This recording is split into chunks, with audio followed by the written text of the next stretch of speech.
aujourd'hui de la visite d'État dans le district du Woroba. Le président de la République, Alassane Ouattara, a animé son dernier meeting à Séguéla, dans la région du Worodougou.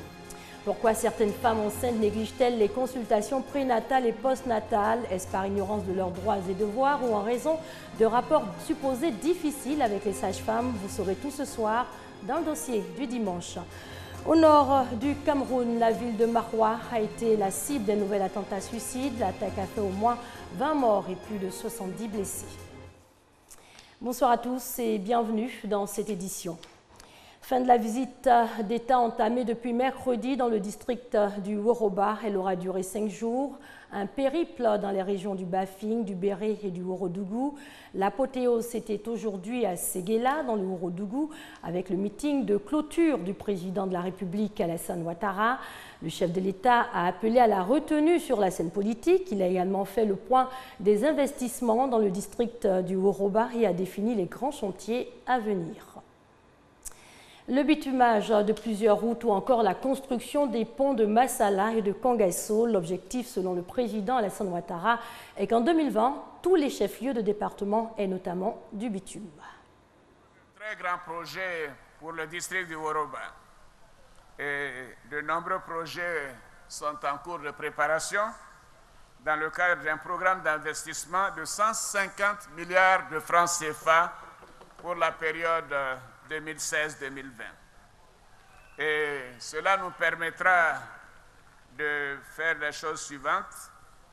Et à Mankono, nous avons annoncé hier que les travaux de bitumage de l'axe Mankono-Tchenengwe pour 31 milliards à 800 millions, nous avons lancé les travaux et dans 24 mois, ce tronçon sera terminé. En début d'année, nous comptons également faire le tronçon Mankono-Séguéla pour 35 milliards de francs CFA. Et d'ici la fin de l'année 2015, nous allons procéder au débarrage de travaux de construction de 2 ponts. Le pont de Massala, dans le département de Séguéla, sur l'axe Massala-Nandala, pour 4 milliards de francs CFA pour une durée de 6 mois à 1 an. Le pont de Kangasso, dans le département de Mankono, entre Kangasso et Konaïri, pour 2 milliards de francs CFA pour environ 6 à 8 mois.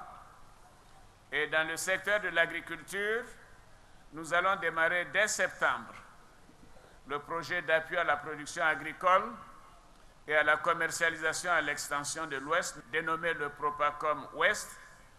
Et ce projet couvre tout le district du Woroba et vise à soutenir la production des cultures vivrières.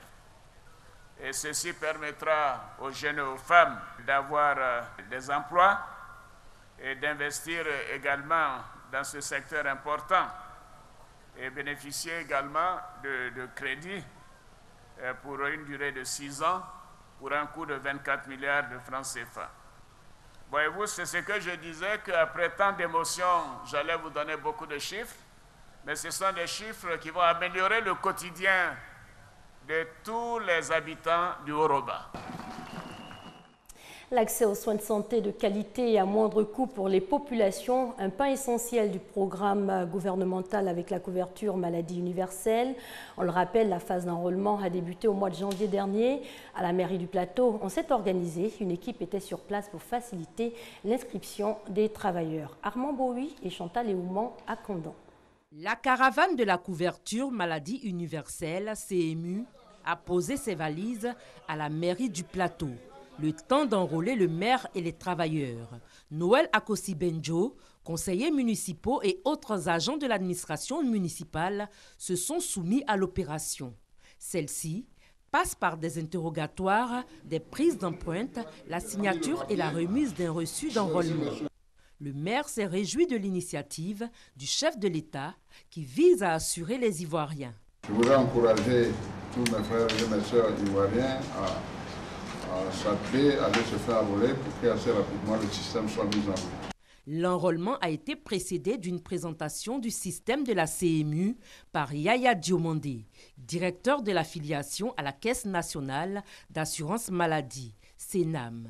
Les échanges ont permis de savoir, entre autres informations, que la CMU assure à chacun l'accès à des soins de qualité à moindre coût. Toujours dans le domaine de la santé, la localité de Foto Kwamekro, dans le département de Sékassou, vient d'être dotée d'une ambulance médicalisée. Un don fait par les cadres de la localité qui, en plus des 20 millions déboursés pour l'ambulance, ont également offert au centre de santé des médicaments d'un coût de 1 500 000 francs CFA. Kwadio Kwame. Grande joie pour les populations des 15 villages de la tribu Mamelakpli.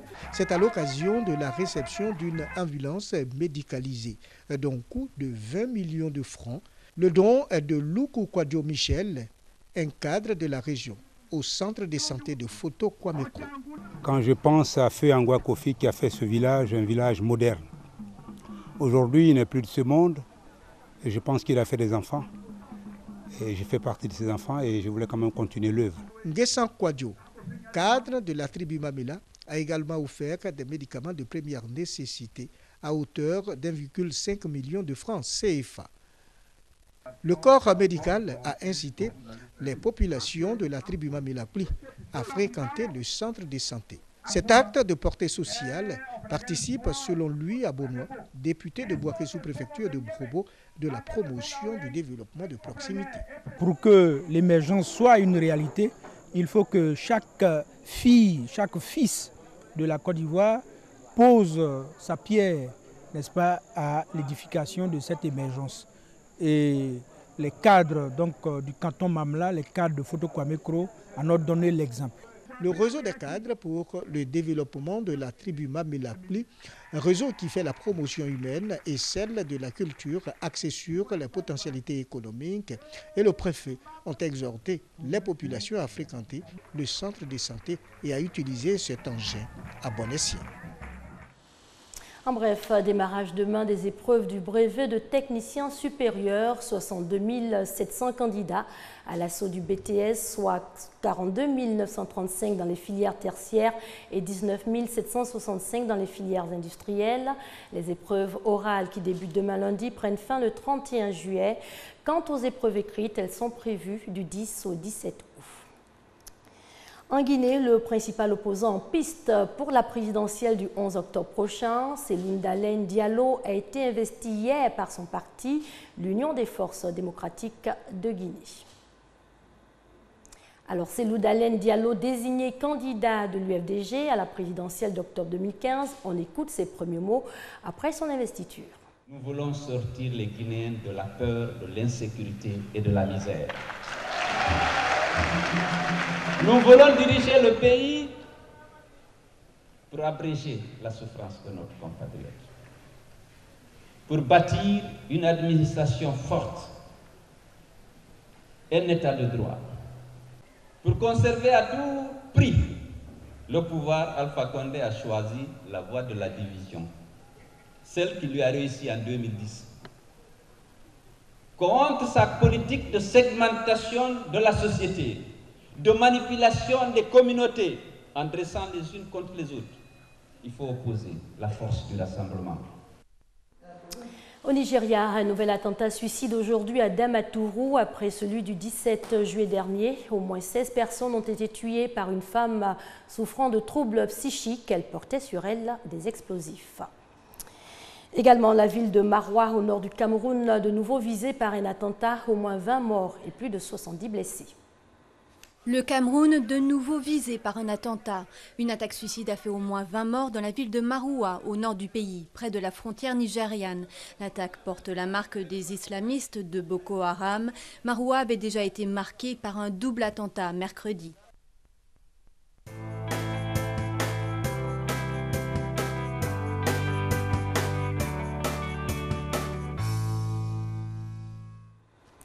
Place au dossier du dimanche avec cette interrogation. Pourquoi certaines femmes négligent-elles les consultations prénatales et postnatales? En effet, selon une étude récente, une femme enceinte sur 3 ne se fait pas suivre. Est-ce par ignorance de leurs droits et devoirs ou en raison de relations supposées difficiles avec les sages-femmes?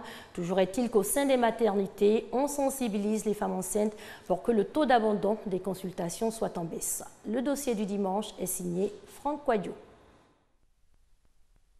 La démarche lourde. Emma porte sa deuxième grossesse depuis déjà 9 mois. La jeune dame a décidé de se faire suivre uniquement par un gynécologue, échaudée par l'expérience malheureuse vécue par un proche dans une maternité. Le frère de mon mari, sa femme est enceinte. Est-ce qu'elle est arrivée, la femme était en train de regarder Salomé. Pendant qu'elle était en travail, elle était couchée sur le mur de l'hôpital. Donc les femmes sont occupées d'elle. L'accueil dans les maternités est souvent pointé du doigt et pas toujours de la meilleure des manières. Des fois, on s'occupe bien, des fois aussi, là, c'est pas, en tout cas, c'est pas trop ça. L'accueil des fois aussi, c'est plus. Il y a des femmes aussi qui ne sont pas aussi gentilles envers d'autres femmes. On nous dit que la femme qui est enceinte, elle a le droit aux soins. Mais quand les femmes viennent souvent, par rapport à l'heure, on se plaint. Mais pourquoi à cette heure-là tu viens? Souvent même on regarde la télévision.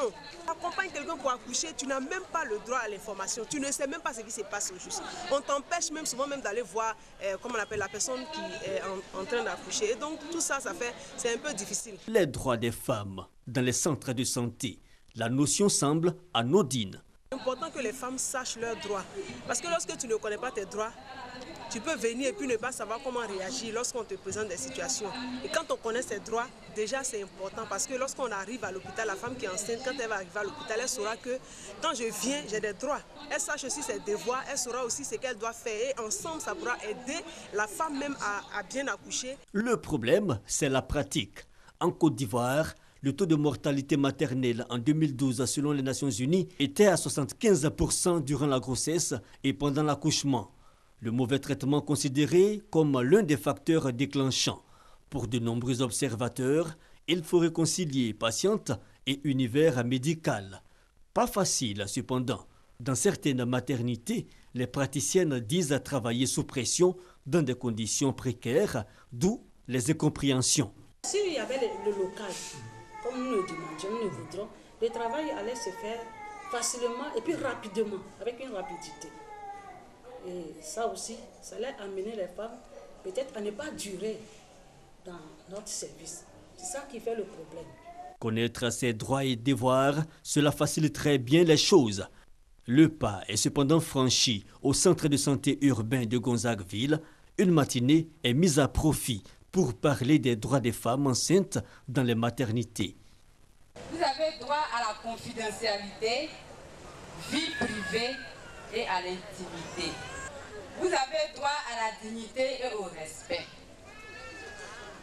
Parfois, quand vous venez, quand la femme n'arrive pas à pousser, on crie, on t'a envoyé, pousse là-bas. On vous dit des injures, c'est pas bien. Patientes, population et sages-femmes, loin des salles d'accouchement. Une fois n'est pas coutume, l'occasion est belle pour échanger franchement. Quand on vous évacue, ce n'est pas parce qu'on veut vous faire dépenser. Ce n'est pas parce qu'on ne vous aime pas. Mais on vous évacue parce que nous, notre centre ne peut plus répondre correctement à l'état de la femme enceinte. Pour le PARSI, projet d'appui à la redynamisation du secteur de la santé ivoirien et ses partenaires, le sujet est d'utilité. C'est quelquefois le comportement des prestataires qui est décrié par la communauté. Donc il fallait pour nous instruire nos prestataires, les prestataires des 12 structures que nous appuyons, sur leurs droits et les droits et les devoirs des femmes en période périnatale. Pour voir un peu comment elles comparent donc leurs agissements actuels à la norme qui est admise. Instruire les sages-femmes sur la connaissance des droits des femmes enceintes, puis associer toute la communauté et mettre en forme une plateforme d'une meilleure collaboration, un chantier en gestation, mais qui dans un projet à l'échelle nationale ferait tache d'huile. Et pour finir, rappelons que la visite d'État entamée depuis mercredi dernier dans le district du Woroba s'est achevée aujourd'hui dans la région du Worodougou. Avant cela, le président de la République, Alassane Ouattara, s'est rendu dans les régions du Bafing, du Béré, le chef de l'État qui a animé son meeting de clôture à Séguéla. Voilà, ce sera tout pour ce soir. Excellente soirée sur les antennes de la RTI, la marque du service public.